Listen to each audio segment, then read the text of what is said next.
안녕하세요. 스카이한테의 김종술입니다. 안녕하세요. 손영주입니다. 올해 대학 입시가 굉장히 복잡해지고 변수가 많아졌어요. 네, 오늘은 이투스 네오의 입시센터장이신 박건영 센터장님 모시고 올해 수능 관련된 이야기들 들어보도록 하겠습니다.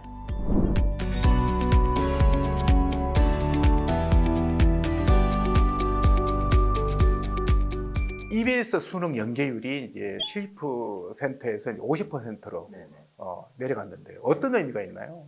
예. 70%의 연계는 원래 이제 공교육 과정을 EBS 교재에 담아서 그 교재를 준비하게 되면 사교육비 절감이 있지 않겠나 이런 원래 의도로 만들어졌고요. 그리고 70% 속에는 사실 20% 정도가 직접 연계가 있습니다. 그러니까 직접 연계는 제시문하고 그 작품에 해당하는 것들이 그대로 나오는 경우니까요. 아이들 입장에서는 마치 내신 문제 푸는 것처럼 내가 아는 지문이 나왔다 이렇게 해서 이제 쉽게 풀었던 거죠. 마치 적중했다라는 느낌 받는 것처럼요. 근데 이제 50%로 이제 연계가 되는 것들은 비중도 줄었지만 이제 간접 연계라는 것들을 이제 얘기합니다. 간접 연계면 그냥 말 그대로 변형이랄지 이런 정도고 뭐 그림이나 도표 수준에서만 좀 빌려오는 거고 사실상 거기에서 배운 내용이 그대로 왔다라는 그런 느낌 받지 못할 겁니다. 그러니까 학생들은 좀 생소한 지문이라든가 이런 것들 또 생소한 유형을 보게 될 가능성이 매우 높아졌다. 그래서 이제 학생들에게는 적중 문제집이 예전에 적중의 그런 정도는 아닌 거로 체감할 거로 보여집니다. 그러니까 똑같이 나오는 게 아니고 이제 네, 바꿔서 보입니다. 이제 네. 나오는 거죠. 그럼 이런 조치로 아무래도 사교육비 걱정을 하는 학부모님들도 많이 늦을 것 같아요. 그렇죠. 사실은 EBS 교재가 학생들에게 이제 공부의 그 주요 수단이 됐을 때도 사실 부모님들은 또 변형 문제랄지 또 조금 더 적중도가 높은 고득점을 위해서 사교육에 그쪽에 의존한 것은 사실 사실입니다. 그리고 학교도 마찬가지로 EBS 교재를 고3 교재로 사용할 정도로 EBS 교재 각광받은 건 사실인데 이제 그 의존도가 많이 떨어질 수밖에 없으니까 그리고 우리 학부모들은 아이의 고득점을 원할 테니까 특히 재학생들 같은 경우는 낯선 지문 나오면 상당히 당황해서 제 실력을 발휘 못 하거든요. 그러니까 어디서 잘 가르친다더라 아니면 이런 부분에 대해서 점수를 잘 올린다더라 이런 쪽에 좀 더 관심을 가질 가능성이 높다고 봅니다. 조금 더 말씀드리자면 이제 국어하고 영어 과목에 좀 더 비중을 두고 좀 더 교육을 시켜봐야 되지 않을까 이렇게 할 것 같아요. 보완학습으로요. 그 이유는 국어도 제시문이 중요하거든요. 그리고 영어도 거의 제시문이 똑같이 나왔던 시기가 아니니까 어려운 지문이건 아니면 예상되는 출제 지문이건 이런 것들을 꼭 학교에서나 혼자 하기는 어렵다라고 생각해서 그런 부분 국어 영어에 사교육의 그 지출이 있지 않을까 이렇게 예상합니다. 네. 코로나 때문에 학교 수업이 이제 정상적으로 안 된 부분이 있어요. 그래서 다들 이제 올해 수능은 그런 걸 감안해서 좀 쉽게 출제되지 않을까 이야기가 있는데 어떻게 생각하세요? 코로나 때문에 쉽게 출제될 거다라고 했지만 실상 이번 수능이 아주 쉽진 않았습니다. 그러니까 국어는 조금 이제 쉬워진 거고요.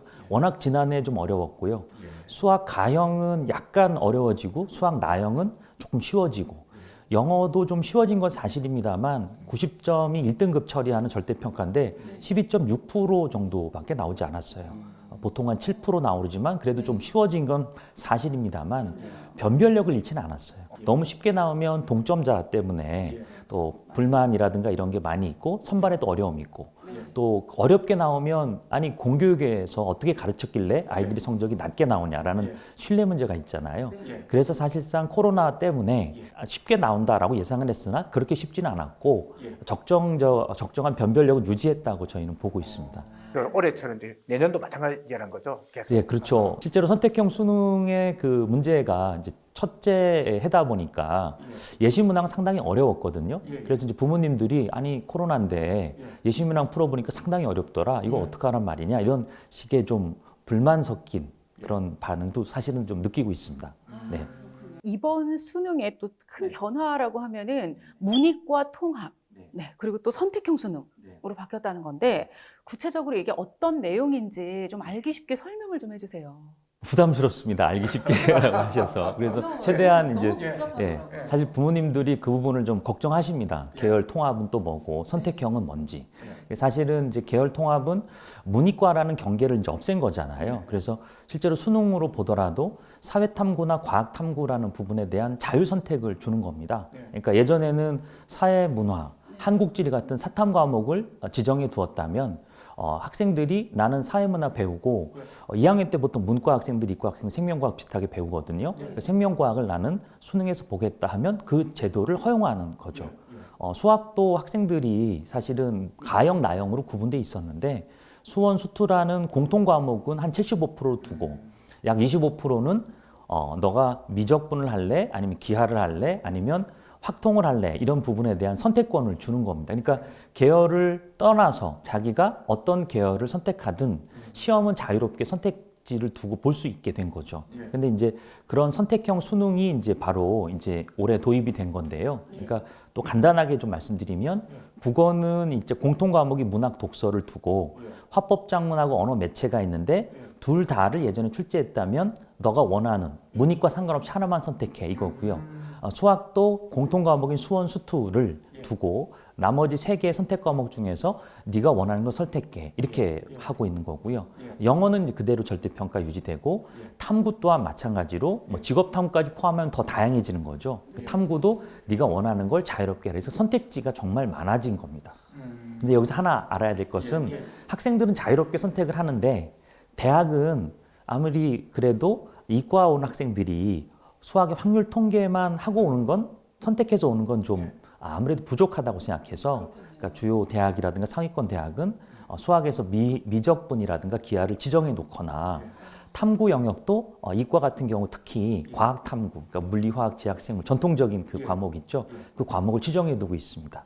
네. 혹시나 과목을 선택 잘못해서 그 유리하거나 불리한 문제가 생기면 분명히 문제가 될 텐데 거기에 대해 어떻게 생각하세요? 저도 이제 그 부분이 좀 걱정이 되는 게 뭐냐면 학생들에게 자유로운 선택을 줬지만 그 선택 과목이 제각각이니까 그 과거에도 과탐사탐의 난이도 문제가 있어서 어떤 과목은 쉽게 나오고 어떤 과목은 어렵게 나오면 저 어려운 과목 선택한 애들은 불리한 거 아니냐 이런 게 있었습니다. 이번에도 국어도 선택이고 수학도 선택이다 보니까 선택 과목에서 만약에 이제 어떤 선택을 하냐에 따라서 아이들의 점수가 좀 달라지지 않을까 이런 걱정을 많이 하시는데 그래서 저희도 시뮬레이션 해보니까 그러니까 교육평가연구원에서는 선택을 할 때 너무 쉬운 과목 선택하는 것보다 어려운 과목 선택하는 학생이 좀 더 유리하게 하겠다라는 조정화 방안을 마련하긴 했습니다. 그럼 이제 어려운 과목을 선택한다는 얘기는 그 시험의 난이도가 좀 올라간다라는 또 걱정도 있잖아요. 실제로 저희가 최근에 재수생들을 중심으로 모의고사를 봤더니 그러니까 미적분이 조금 어렵습니다. 화통은 좀 쉽고요. 그러니까 미적분 선택한 아이들이 미세하나마 조금 더 높은 표준 점수를 얻었고 어려운 과목의 선택 이유도 있죠. 또 화작문과 그 다음에 언어 매체가 옛날로 따지면 문법입니다. 그러니까 문법은 좀 어려우니까 그 선택한 아이들이 조금 더 높은 점수를 받고 있어요. 근데 이거는 이제 전체 표본이 나와봐야 알겠지만 이렇게 나오면 결과적으로 아이들은 언어 매체 선택하려고 하고 화작 선택하는 게 불리해지잖아요. 그래서 지금 딱 짚어보신 게 그겁니다. 그래서 이렇게 선택에 대한 불만이 생기면 어떻게 할까? 왜냐면 저는 25%에 해당한 선택 과목을 조금 이제 난이도를 완화해서 그러니까 아예 고득점을 다 만점 비슷하게 맞게 하면 변별력이 없어지는 대신 공통 과목은 누구나 같이 보는 거니까 그건 불만이 없잖아요. 선택의 문제가 아니니까. 그래서 공통 과목에서 조금 어렵게 낸다라고 저는 출제를 예상하고 있습니다. 네. 그러니까 예전에도 어렵게 나왔을 때는 실제로 교육부 총리가 나와서 사과도 하고 그랬었거든요. 쉽게 나온다고 해서 사과한 적은 없던 걸로 저는 기억합니다. 그러니까 오히려 출제자는 확통 선택자 출제하는 교수진이 있을 거고 미적 출제하는 교수진이 있을 거 아니겠습니까? 근데 그 교수진마다 난이도를 갖다 달리해서 그 유불리가 생기게 만들면 결국 그 출제자가 책임을 질 가능성이 높다고 저는 그냥 그려봅니다. 추론해 봅니다. 그렇다면 선택 과목에서 굳이 어렵게 출제하는 것보다는 공통 과목에서 좀 어렵게 출제하거나 변별력을 주는 게 큰 문제 없이 넘어가지 않겠나 이렇게 보는 겁니다. 그리고 최근에 이제 사설 모의고사가 있지 않겠습니까? 제가 직접 풀어봤는데 역시 선택 과목을 좀 쉽게 내고 있었습니다. 네. 제2외국어와 한문 영역은 이번에 수능에서 절대평가로 이제 바뀌었잖아요. 점수 따기 좀 쉬운 과목으로 몰리는 현상이 좀 발생하지 않을까 이런 우려도 되는데. 사실 점수 따기 쉽다 이런 부분은 학생들에게 쉬운 과목을 선택하는 것들이 유리하다 이렇게 보는데요. 그러니까 사탐이 이제 사회탐구랑 과학탐구가 쉽게 나오면 그만큼 좋은 점수를 맞는 건 사실인데요. 그러니까 너무 쉽게 나와서 동점자가 많으면 백분위라는 제도가 있습니다. 백분위가 100이 만점인데 그 100에 해당하는 인원이 넘쳐버리면 100이 없고 98, 97 이렇게 백분위를 받습니다. 조금 어려운 개념인데 탐구를 이제 좀 배우기 쉬운 걸 선택해서 자기가 높은 점수를 받겠다라고 하는 시대가 좀 지금은 아닙니다.